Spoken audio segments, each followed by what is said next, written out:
স্ত্রীর ওপর অ্যাসিড হামলার অভিযোগ উঠেছে স্বামীর বিরুদ্ধে। ঘটনায় চাঞ্চল্য ছড়িয়েছে উত্তর 24 পরগনার কাকিনাড়ায়। পুলিশ সূত্রে খবর, আক্রান্ত মহিলা রূপা রায়কে সঙ্গে সঙ্গে নিয়ে যাওয়া হয়েছে ভাটপাড়া স্টেট জেনারেল হাসপাতালে। আপাতত সেখানেই চিকিৎসাধীন তিনি।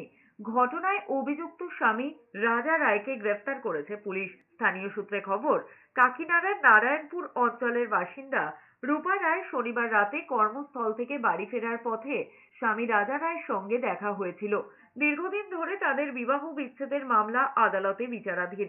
অভিযোগ, প্রায় রাতে মহিলা বাড়ি ফেরার সময় তার পথ আটকাতেন অভিযুক্ত।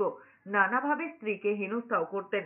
শনিবার অ্যাসিড নিয়ে এসেছিলেন স্ত্রীকে মারার জন্য। অ্যাসিড ছোড়ার পর এলাকার লোকজন অভিযুক্তকে ধরে ফেলেন। তাকে পুলিশের হাতে তুলে দেওয়া হয়েছে। ওটা আমার হাজবেন্ড, কথা বলতে বলতে ডিভোর্স চলছিল আমার সাথে, ও অ্যাসিড ছুড়ে দিয়েছে বলে আমাকে ফোন করে টর্চার করছে, উল্টো পাল্টা বলছে, আনোয়ার নাম্বার দিয়ে কল করে, এইসব করে 2 দিন ধরে খুব টর্চার করছে ফোন করে।